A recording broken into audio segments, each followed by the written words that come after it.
नमस्ते। चीन का शेनज़ेन शहर कभी मछुआरों का एक गांव हुआ करता था। इस गांव की आबादी तब 60,000 के करीब थी। बेहद गरीब और पिछड़े हुए शेनज़ेन से तब चीन के 90% लोग भी परिचित नहीं थे। यहाँ रोजगार के नाम पर केवल मछली मारना और उसकी खपत इस इलाके तक ही सीमित थी। हालात ऐसे थे कि 1/3 आबादी गरीबी रेखा के नीचे संघर्ष कर रही थी। लेकिन 1980 में चीन ने इसे अपना पहला विशेष आर्थिक जोन बनाने का फैसला किया। यही दौर था जब चीन में आर्थिक सुधारों की शुरुआत हो रही थी। अगले कुछ सालों में शेनज़ेन शहर दुनिया के लिए एक उदाहरण बन गया। शेनज़ेन आर्थिक विकास और उदारीकरण के प्रतीक के तौर पर स्थापित हो गया। आज जहां शेनज़ेन शहर की आबादी 2 करोड़ से ऊपर है, वहीं इसे करिश्मे के तौर पर देखा जाता है। चीन के इस शहर की प्रगति की बात करना इसलिए जरूरी है क्योंकि इस शहर की आबादगी पाकिस्तान की बर्बादगी से जुड़ी है।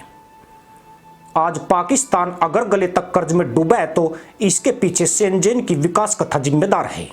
आप जरूर सोच रहे होंगे कि चीन का एक शहर जो उन्नति की सीढ़ियां चढ़कर दुनिया के लिए एक उदाहरण बन गया, उसने पाकिस्तान को कैसे तबाह कर दिया। इसे जानने के लिए साल 2016 में जाना पड़ेगा, जब शेनज़ेन शहर के अद्भुत विकास से दुनिया हैरान हो रही थी। सिर्फ दुनिया ही नहीं, चीन के शहर का चमत्कार देख मदरसा मुल्क के मुल्लाओं ने भी तहमद में हाथ डालकर खुजाना शुरू कर दिया था। मदरसा पैदाइश सपने देखने और उन सपनों को हकीकत में तब्दील होने से पहले गधैया नृत्य करने के लिए जानी जाती है। ऐसा ही कुछ बड़ा कांड यहां भी हुआ।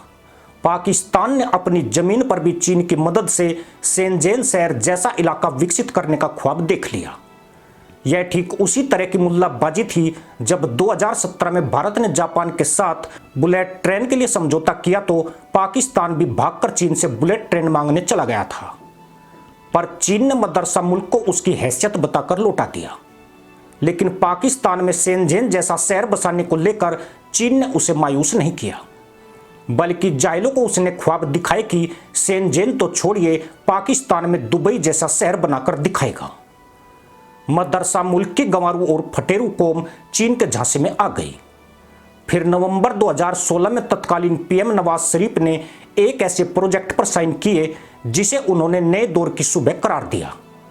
हालांकि आज यह शाम की तरह ढल रहा है और दूर दूर तक केवल अंधेरा ही अंधेरा है। इस प्रोजेक्ट का नाम था चाइना पाकिस्तान इकोनॉमिक कॉरिडोर। इस परियोजना के तहत बलूचिस्तान के गवादर पोर्ट को शेनज़ेन या यूं कहे कि दुबई जैसा बनाने का मुल्लाई ख्वाब देखा गया था। इसे पाकिस्तान अपने लिए रणनीतिक और कारोबारी तौर पर अहम मान रहा था। चीन ने सीपीईसी में इसलिए रुचि दिखाई कि उसे इसमें अपने लिए भरपूर फायदा नजर आ गया। इस कॉरिडोर से चीन का शिनजियांग प्रांत गवादर तक सीधा कनेक्ट होता था और फिर समुद्र के जरिए मध्य एशिया और यूरोप को चीन से जोड़ता था। पाकिस्तान के गवादर शहर में चीन की मदद से एक पोर्ट तो बना, लेकिन यहां शेनज़ेन शहर जैसा कोई करिश्मा नहीं हुआ। 10 साल गुजरने के बाद भी यहां सड़कों पर बंदी रस्सियों पर तहमद लटकते तो मिल जाएंगे, पर गधैया नृत्य की जगह यहां लगातार होते बवालों और हड़तालों ने ले ली है। इतना वक्त गुजरने के बाद भी पाकिस्तान को जो मिला वह पूरी दुनिया देख रही है। मुल्लाई ख्वाब शरबत समझ के गटका जुलाब बन गया है। उसे सिवाय भारी कर्ज और चीन के हाथों रोज रोज होती बेइज्जती के अलावा कुछ भी हासिल नहीं हुआ। गवादर शहर के नाम पर लोन में जो बड़ी रकम निर्माण में लगी वह ठेका लेने वाली चीनी कंपनियों के हाथ में चली गई।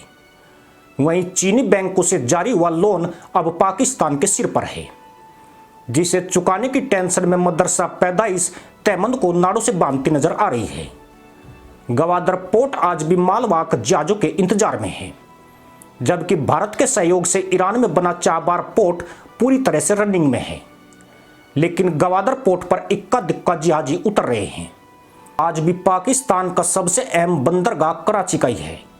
इस तरह पाकिस्तान का एक सुहाना सपना करीब 1 दशक के बाद भी गर्त में है। चीन पाकिस्तान कॉरिडोर पर जहां गधों की लीद बिखरी पड़ी है, वहीं गवादर शहर का प्रोजेक्ट उस मुल्ला की हालत में चला गया जो महीनों से इसलिए दाढ़ी बढ़ा रहा है ताकि तौलिए के पैसे बचाए जा सके। सिर्फ गवादर शहर के शेनज़ेन बनने का सपना ही फैल नहीं हुआ, यहाँ विदेशी निवेशक भी नहीं आ रहे हैं। पाकिस्तान सोच रहा था कि गवादर को दुबई की तरह विकसित करेगा।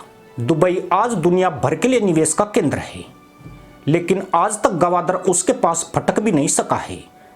यह पाकिस्तान के लिए निराशा वाली बात है, पर चीन को गवादर में निवेश से कोई फर्क नहीं पड़ा।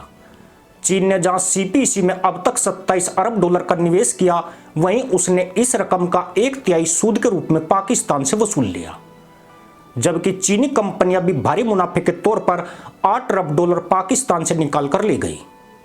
उससे भी अहम घटना यह हुई कि जब पाकिस्तान गवादर पोर्ट में लगी रकम नहीं लौटा सका, तो चीन ने गवादर पोर्ट को ही 40 साल के लिए पट्टे पर ले लिया।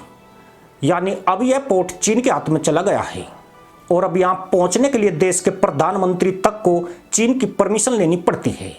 गवादर से पाकिस्तानी मछुआरों को भगा दिया गया है। उनको गहरे पानी में मछली पकड़ने की इजाजत नहीं है। इसके साथ अब गवादर की बाड़ बंदी भी चीन कर रहा है, ताकि कोई गैर चीनी इस प्रतिबंधित क्षेत्र में प्रवेश नहीं कर सके। इस बंदरगाह पर सिर्फ चीनी ट्रोलर को ही मछली पकड़ने की परमिशन है। मजे की बात यह है कि जिस सीपीसी कॉरिडोर से चीनी ट्रकों को गवादर तक सामान लाना ले जाना था, चीन उसका इस्तेमाल भी नहीं कर रहा है। वह अपने बंदरगाहों से ही आयात निर्यात करता है। यानी पाकिस्तान को सीपीईसी से कोई कमाई नहीं हो रही है। इतना अवश्य देखने को मिलता है कि इस कॉरिडोर के अगल बगल में भेड़ बकरियां और गधे टहलते मिल जाएंगे। पर पाकिस्तान ने जो मुल्लाई ख्वाब देखा, आखिर उसकी लंका इतनी बुरी तरह से क्यों लग गई? इसकी सबसे बड़ी वजह उसका चीन पर अति विश्वास और निर्भरता है। पाकिस्तानी मुल्लाओं का अगर कच्छा भी फटता है तो वह सुई धागे के लिए भी चीन की ओर देखने लगते हैं। लेकिन चीन जोड़ने के लिए नहीं, बल्कि फाड़ने के लिए जाना जाता है। पाकिस्तान अगर इतने बड़े प्रोजेक्ट को मूर्त रूप देना ही चाहता था, तो वह चीन के साथ अपने खाड़ी के मित्र देशों को इसमें हिस्सेदार बना सकता था। हालांकि पाकिस्तान ने सऊदी अरब के तौर पर इसकी कोशिश भी की थी, लेकिन यह कोशिश सितंबर 2018 में की गई, जबकि चीन सब कुछ अपने हाथ में ले चुका था। चालू ड्रैगन ने स्थिति इतनी मजबूत कर ली थी कि फिर किसी अन्य पार्टनर के लिए इसमें लाभ की गुंजाइश ही नहीं बची थी। ऐसे में सऊदी अरब ने भी सीपीईसी से दूर रहने में ही भलाई समझी। इस चाइना पाकिस्तान इकोनॉमिक कॉरिडोर की वजह से आज पाकिस्तान बर्बादी के कगार पर है। पाकिस्तान पर 125 अरब डॉलर के कर्ज में आधा कर्ज चीन का है, जिसमें ज्यादातर पैसा इसी कॉरिडोर के तहत पाकिस्तान में लगाया गया है।